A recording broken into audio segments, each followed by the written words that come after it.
حضور یہ ساری سچویشن تو آپ کے سامنے ہے، میں یہی سوال دہرا دیتا ہوں، ایسے لگتا ہے کہ ہم جو ایک عمل تھا ڈس انفرینچائز کرنے کا وہ جاری رہتا ہے۔ اب آپ یہ حکومت جو ہے وہ کہتے ہیں جی ہم الیکشن میں 35 الیکشنوں میں بھی نہیں جائیں گے، پہلے یعنی ہر جگہ پہ ایک وولٹا فیس آ رہا ہے، تو آپ کو کیا نظر آتا ہے؟ یہ معیشت ہے، یہ سیاست ہے، ہمارے آنے والے دن کیسے ہوں گے ہارون صاحب؟ بھائی آنے والے دن ایسے ہی ہوں گے جیسے ہی ہیں، اس سے بھی خراب ہوں گے، الا یہ کہ کوئی جامع لاہ عمل بن جائے، ٹھیک ہے نا؟ جی جی۔ اور وہ جامع لاہ عمل تو کوئی بنا نہیں رہا، اسٹیبلشمنٹ کنفیوز ہے، عمران خان کنفیوز ہیں اور زخمی بھی ہیں، اور لیڈرشپ آپ کو پتہ ہے کیسی ہے پارٹی کی، تو کچرا ساری پارٹیوں میں جمع ہے، تو کوئی فوری توقع تو نہیں ہے۔ اور جب اسٹیبلشمنٹ کی تشکیل ہو جائے گی، ہمیں معلوم نہیں ہے وہ کیا سوچ رہے ہیں، تو پھر کوئی رائے دے سکیں گے۔ ابھی فی الحال تو دیکھیں نا، انفلیشن 30% ہے، اور ترکی میں یہی صورتحال ہے، وہاں 80% تک چلی گئی ہے، پیسہ ملک سے باہر جا رہا ہے، اور الیکشن یہ غیر یقینی ہے۔ یہ غیر یقینی صورتحال جو ہے، فلوئڈ سچویشن، آپ کو پتہ بڑی توجہ لاتی ہے۔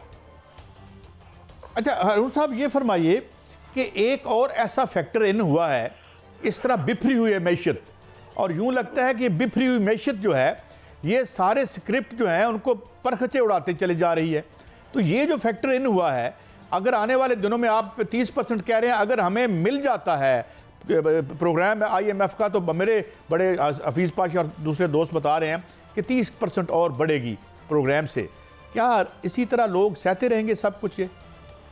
یہ بالکل اسی طرح، اللہ یہ دیکھیں نا، 2-3 چیزیں ضروری ہیں۔ ایک تو یہ ہے، یہ معلوم ہونے چاہیے کیا FBR اسی طرح، اس FBR کے ساتھ پاکستان نہیں چل سکتا۔ 1500 ارب روپے وہ کھا جاتے ہیں، اس کا مطلب ہے 4000 ارب روپے ضائع ہو جاتے ہیں۔ اسی طرح اسٹیٹ انٹرپرائز میں آپ کو پتہ ہی ہوگا کتنے پیسے ضائع ہوتے ہیں، مختلف فگرز ہیں، 3000 ارب روپے تک ہیں۔ تو اب آپ کا 7000 ارب روپے تو یہ گئے، اگر اس کی کسی کو فکر نہیں ہے۔ اپنا شبر زیدی کہتے ہیں کہ 26,000 میں سے 2000 آدمی کام کے ہیں، تو باقی 24,000 کو گھر بٹھا کے بھی تنخواہ دیں تو شاید کوئی بچت ہو جائے۔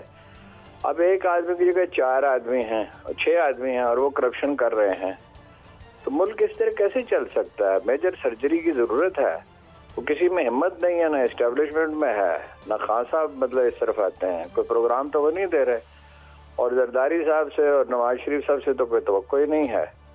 وہ ان کا ساری سیاسی پارٹیوں کا کام ہے کہ کسی طرح اقتدار حاصل ہو جائے، بس اس کے سوا کوئی، مجھے تو کوئی ملک کا مقدمہ لڑنے والا نظر نہیں آتا۔ اپنا اپنا پارٹیوں کا مقدمہ لڑ رہے ہیں، بلکہ پارٹیوں کا بھی کیا، 2-4 خاندان ہیں، عمران خان ایک شخصیت ہے، لوگوں کو یہ توقع ہے کہ عمران خان صاحب کچھ بہتری لے آئیں گے، زیادہ لوگ تو ان کی طرف مائل ہیں، لیکن وہ آئیں گے تو تبھی ہے نا۔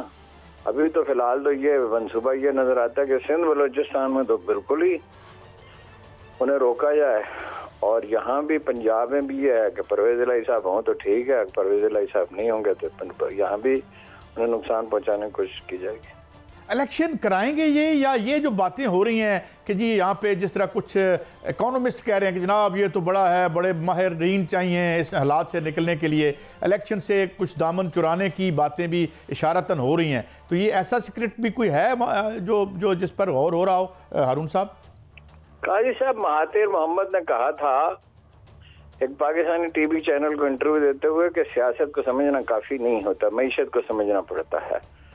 اب ان میں سے کون آدمی ہے جو معیشت کو پہلے تو یہ کہ سمجھتا ہو، پھر ملک کے نقطہ نظر سے پرائرٹیز بناتا ہو؟ اب جہاں یہ میں بیٹھا ہوا ہوں، یہاں سے ایک منصوبہ ہے 87 بلین روپیز کا موٹر وے تک اپنا ایلیویٹڈ ہائی وے بنانی ہے۔ اب آپ بتائیے کہ 1% آبادی کو اس کی ضرورت ہے، اور 87 بلین روپیز پنجاب کا ایجوکیشن کا بجٹ نہیں ہے۔ جب آپ اس طرح کام کریں گے، ایک تو وسائل کم ہیں، پھر وسائل جو ہیں وہ خرچ کس چیز پہ ہوتے ہیں؟ 11,000 اسکول ہیں سندھ میں جو بند پڑے ہوئے ہیں، اور 1 لاکھ ٹیچر بقول سندھ کے وزیر تعلیم کے ایسے ہیں کہ جنہیں خود پڑھنا لکھنا نہیں آتا۔ تو اس طرح تو ملک نہیں چلتے۔ مسئلہ صرف یہ نہیں ہے کہ معیشت خراب ہے، مسئلہ یہ ہے کہ کسی کو اس کی فکر نہیں ہے۔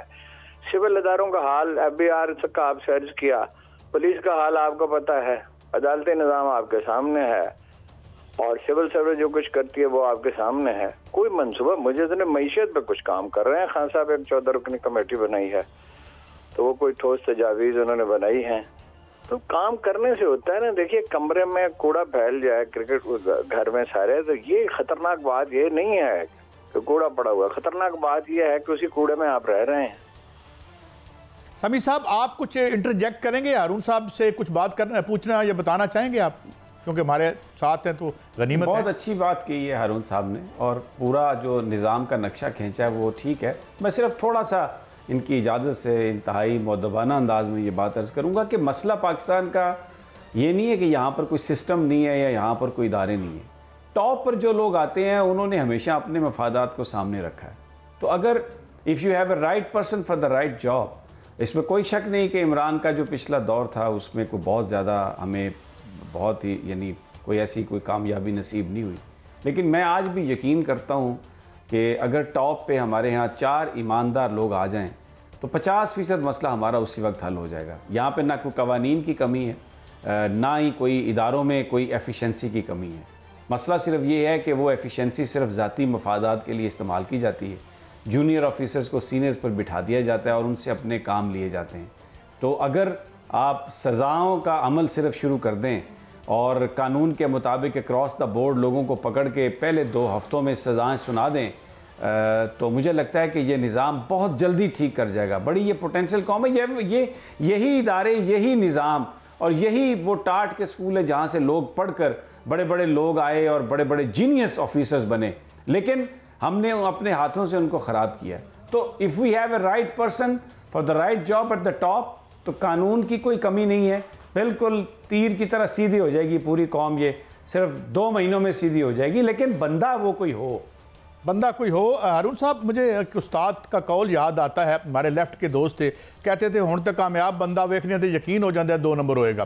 لیکن یہ اس کو میں سوال چھوڑے جا رہا ہوں, مگر ساتھ میں ایک آپ کو شارٹ سنواتا ہوں اعتزاز احسن صاحب کا. ان دونوں باتوں پہ آپ کا ٹیک لوں گا. سنائیے جی ذرا اعتزاز صاحب کیا.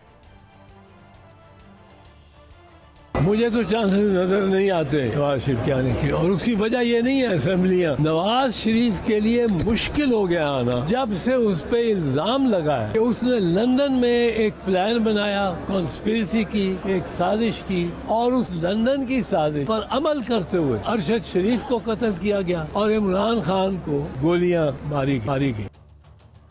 جی ہارون صاحب دونوں باتیں بات میں تھوڑی کر دوں کہ یہاں اوپر جانے کے لیے سیدھی انگلی نہیں چاہیے. 2 نمبر ہی ہوگا تو اوپر جائے گا. ایک رائے ہے غلط ہو سکتی ہے, اس پہ آپ کا ٹیک. اور سیکنڈلی جو اعتزاز صاحب نے کہا ہے, دیکھیے سر 3 چیزوں سے قاضی صاحب ہم سیکھ سکتے ہیں. 4 چیزوں سے. ایک قرآن مجید ہے جو اللہ کی کتاب ہے جس میں کوئی شک نہیں. دوسری چیز ہے جناب رسول اللہ صلی اللہ علیہ وسلم کی سیرت مبارکہ اور ان کے اقوال اور ان کا طریقہ کار. تیسرا ہے تاریخی تجربہ جو ریکارڈ پہ ہے پچھلے 3000 سال کا, اور پچھلے 100-150 سال کے ایک چیز ریکارڈ پہ ہے. اور چوتھی چیز ہے کنٹمپریری دنیا میں کہاں کہاں کامیاب نظام چل رہے ہیں. ترکی میں کچھ بہتری ہوئی اور ملائیشیا میں ہوئی, اور چین میں تو ایک انقلاب عظیم برپا ہو گیا. اب آپ کیا ان تجربات سے سیکھنے کے لیے تیار ہیں؟ کوئی ایسا آدمی نظر نہیں آتا جو اس درجہ فہم و بصیرت رکھتا ہو. دیکھیے رسول اللہ صلی اللہ علیہ وسلم اصحاب کے درمیان بیٹھے تھے, انہوں نے کچھ لکیریں کھینچی ٹیڑھی میڑھی, اور پھر ایک سیدھی لکیر کھینچی اور کہا یہ ہے صراط مستقیم. انگریزی میں جو کہتے ہیں honesty is the best policy. اگر تو آپ دیانتداری کے ساتھ کرنا چاہتے ہیں تو ٹھیک ہے, میں سمیع ابراہیم صاحب سے ایگری کرتا ہوں.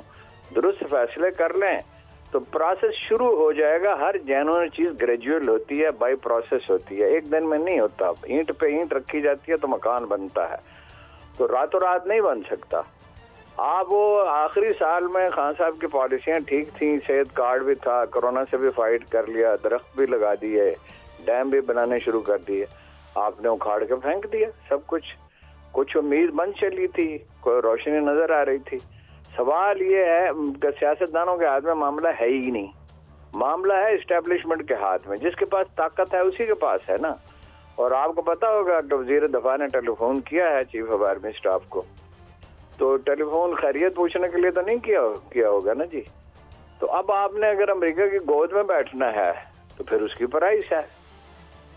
آپ کی نہ کوئی فارن پالیسی واضح ہے، نہ کوئی معاشی پالیسیاں واضح ہیں. الیکشن کا آج آپ الیکشن کی تاریخ دے دیں، چاہے وہ 8 مہینے بعد کی ہو، تو سٹیبلٹی کا عنصر شروع ہو جائے گا. ابھی تو پہلے لوگ پلاٹ خریدے تھے، اب تو پلاٹ بھی نہیں خرید رہے، اب تو سونا خرید رہے ہیں. اور زیادہ تر پیسہ ملک سے باہر جا، $10 بلین تو پہلے ہر سال جا رہا تھا جب حالات قدرے بہتر تھے، تو اب پتہ نہیں کتنا جا رہا ہے. تو اس طرح کی ایسی چیزیں ٹھیک ہوگی. ہاں پرائرٹیز ٹھیک فکس کر لیں تو ٹھیک ہونی شروع ہو جائیں گے.